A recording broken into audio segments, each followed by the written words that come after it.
Hello, my name's Jane Sullivan. I'm a writer and I'm also a literary journalist, and I will tell you about my new book, Storytime, my latest book.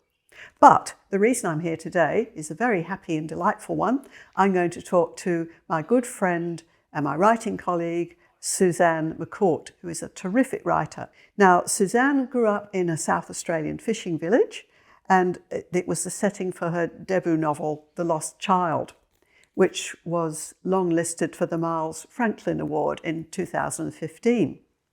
And then she wrote a novella, The Last Taboo, a love story, which shared first prize in the 2016 Griffith Review Novella Competition. And this is the book in which it's published. And Suzanne's new novel, The Tulip Tree, which is what we're going to be talking about today, it's set against the background of Poland's tragic and tumultuous relationship with Russia, and it was published by Text in 2021. At your wedding 30 years ago, your husband Stan joked that he was marrying you for your mother's marmalade, and you've been inclined to joke back that you married Stan for his father's story. And that story was in fact the genesis for The Tulip Tree. And it was also accelerated by the arrival of a diary in the post. So I wondered if you could tell us a bit about how your story evolved out of these two things. That's right, Jane. I met my husband over 30 years ago now, and he had escaped from Poland as a young man. So when I met Stan, we visited Poland many times. I was fascinated by how his very extended family had lived through, in his father's case and his uncle's case, through the First World War, the Russian Revolution. They returned to Poland when it reclaimed its nationhood, and then the Second World War, and then the communist invasion. And I just thought, how do people live and love and follow careers and raise a family and survive through such extraordinary times? And that was really the question, I think, that I was pursuing when I began writing The Tulip Tree. And what about the diary? How did that fit in? The diary was very helpful. Stan's uncle had written this diary in the 1970s when Poland was still under communist rule. So Stan read me little bits of it. It was so fascinating. I asked him if he'd translate the whole document, which took about 18 months to do, little bit by little bit. And I went into the life of his uncle, who had been a very wealthy industrialist in Poland before the Second World War. It was a fairly stilted and clinical kind of diary, and it took me a while to realise that it was probably written like that because he was afraid of falling foul, I think, of the communist authorities if they ever stumbled upon it. But it became a very useful tool until I discovered that I was relying on it far too much, and I actually had to let it go in order to fictionalise the story that I was telling.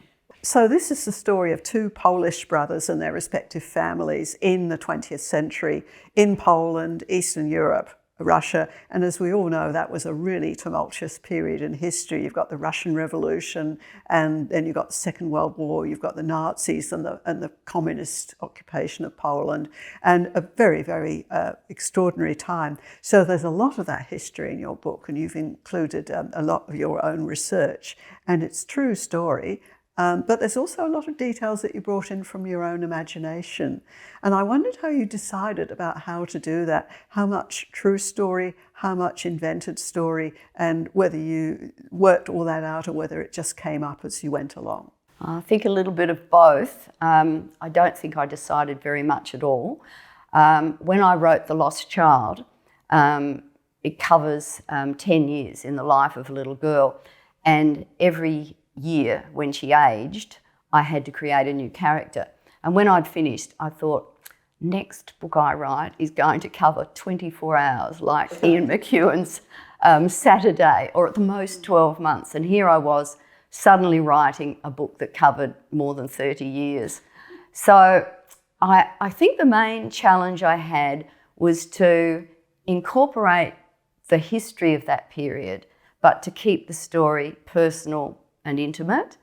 And I bumbled along, to be honest. I wrote blind. I think that's the way I do it anyway. And I think it was as the characters developed and got away from the real characters that the story was based on, that it started to fly. Now tell us a bit about these two brothers, Adi and Henrik.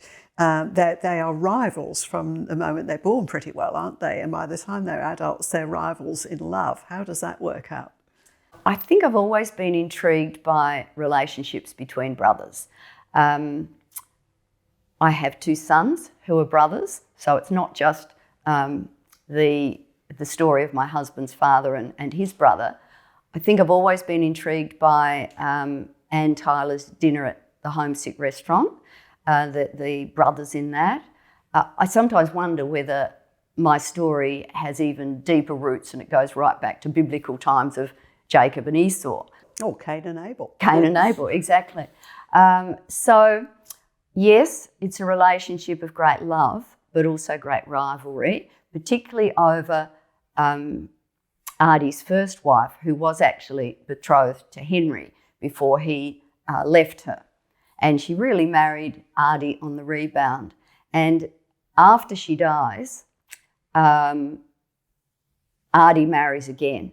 And that second wife becomes the focus of everything that Henrik thought he lost in losing the love of the first woman. Another thing I think is very important in this story are secrets of various kinds. I think they're important in your work generally. They also come up a lot in your first novel and also in the novella you wrote for the Griffith Novella Prize. What is it about secrets that so attracts you as a writer, do you think? Oh, I think if I knew that, I wouldn't be writing about secrets. Look, I think I grew up within a very secretive family. What I saw on the surface, I think I sensed even as a young child, was not what was going on underneath. And perhaps it's been that awareness that makes me look very closely at situations, people, relationships. And maybe it's a sort of a search for the truth, if truth can ever be a truth. But I think it's also intriguing. I think we all have secrets. I think we all have secret shames. We don't want people to know these things. We keep them well hidden. Another thing that's very prominent in your book is there are constant moral dilemmas coming up for the characters. The times just demand them. The things that you think you know about your life and so on are just thrown into question when these extreme things happen.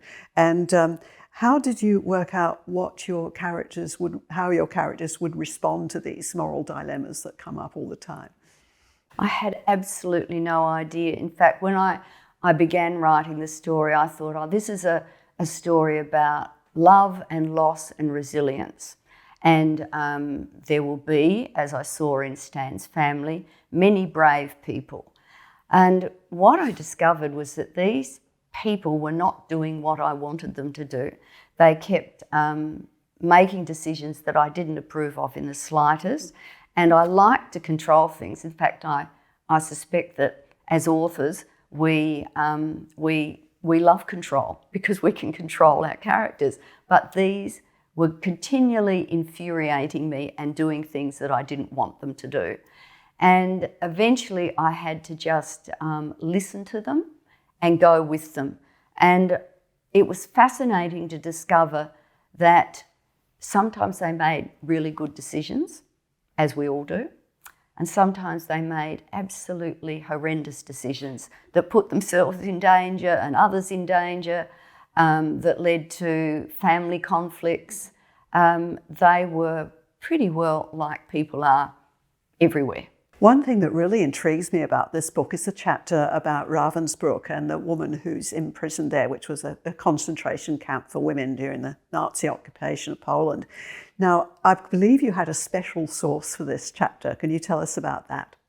When I first went to Poland, I met Stan's widowed sister-in-law, and I knew, because it had been talked about, that she'd spent some time in Ravensbrück concentration camp, I often wanted to ask her, through my husband as translator, what happened, what was it like? But of course, you can't do that. And I knew that medical experiments were conducted on women in that camp. It was an all-female camp. Not a lot is known about Ravensbrück compared with the other concentration camps. I think because it was behind the Berlin Wall, so it was discovered relatively late to the West, or became known to the West relatively late, and it was a camp of women. So I realised that she probably didn't have any of the experiments conducted on her because she had 2 healthy children. Anyway, when she was in her early 90s, we shared a family holiday in Poland, in a beautiful part of the Lakes district near the Lithuanian border. And one day I found her sitting outside talking to some of the younger members of the family who spoke English. And I said, "What's she talking about?" And they said, as if she did it all the time, Ravensbrück. There she goes again. Yeah. So I raced off to get my notepad, and I was able to question her. And at that stage of her life, she was perhaps dealing with it, and she was really keen to talk about it in detail, and she did. She told me everything that happened there. So the picture that I paint in that camp, although the characters are imagined, the physical aspects of the camp are very much as she told them to me. And she also mentioned that she had typhus, and she would have died had it not been for a Polish prisoner doctor who was in the camp, and she got her through it. And she said this particular woman had white hair. She'd watched her husband shot in front of her, and her hair had turned white overnight. Well, Marisha, my husband's sister-in-law, she had watched her fiancé and brother be shot in front of her. They were running an underground printing press in Krakow, and when they were caught, they shot the brother and fiancé, and they put Marisha in Ravensbrück. So when I started to add to what she'd told me, I discovered a wonderful book called If This Is a Woman by Sarah Helm.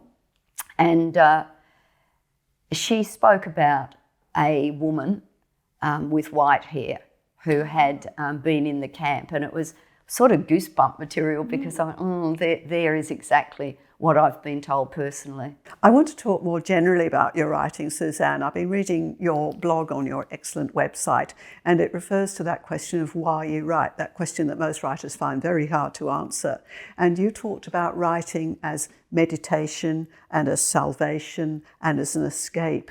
And can you tell us how you feel about writing, why you write? I think everyone finds a way to survive in this world. And when I discovered writing, that became my way of living, that I could escape from the difficulties of this world. And when you think about this book, you might think, you're just escaping into the difficulties of another world. But there's something very meditative, I think, about going into that space for 3 or 4 hours a day and being able to escape this world. So it's definitely a meditation, an escape, my salvation. One thing that I do know about your writing, Suzanne, both when you talk about your writing and other people's writing, is you often mention something called a niggle. You have a niggle about some particular piece of writing, something that's not quite working. Tell us about your niggles. Look, I think those niggles are trusting the inner voice, whether that's a God voice or an intuition or a universal consciousness, if you like, that goes back in layers genetically. I don't know what it is, but I've learnt that I have to listen to that niggle. And an example in the tulip tree was that Adi, when the communists invade, is forced into becoming an informer. And I had this niggle that my good character, my lovely country vet, was going to become an informer for the communists. I thought, no, I will not have him as an informer. And the niggle, I would wake up at night and I'd be hearing this "Oh, he does. And I ignored it. I pushed it away until eventually it got so loud that I just had to acknowledge it. So I said to my husband, if my character, who is inspired by your father, was an informer under the communists, what would he inform on? And my husband said, my father would never be an informer. So it was no help. So I went onto Google and I researched, or began researching, and to my amazement, I discovered that only months before the present government had published a list of informers under the communist government. And such was the interest of the population to find out if their family or neighbours or friends had been informers that the web had collapsed. So I went into my husband's study and I said, look at this, having sent him the link. And he went on to the Polish site where he was able to download a list of names. And an hour or so later, he called me in and said, look at this. And there, amongst the list of names, was his father's name. He immediately said, oh, it wouldn't be him. But I just wondered. How common was the name? Not very common. He told me that some time ago, not a very common name, but suddenly couldn't be his father.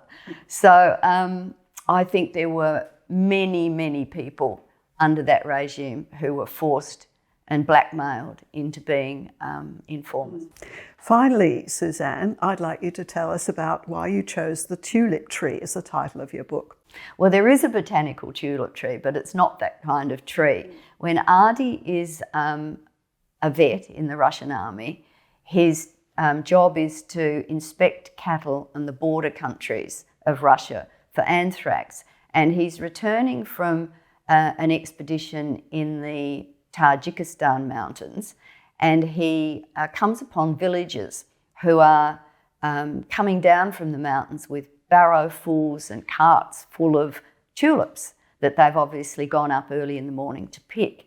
And he and his soldiers follow down to the village where they have erected a bare tree in the centre of the village. And they decorate themselves with tulips, garlands and wreaths and so on. And they climb the tree and tie on bunches of red tulips. And then they dance around the tree, a little like a maypole dance or a mazurka. Ritual. A spring ritual, yeah. And it's during that period that he doesn't realise it, but he's seeing that tree as a symbol of hope, of newness, of renewal, yeah.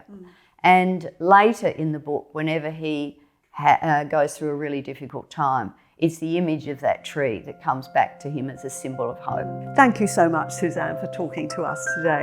And here is her book, The Tulip Tree. I highly recommend it. It's a terrific read. Please go out, buy it now, buy it for your friends, and have a great time reading it.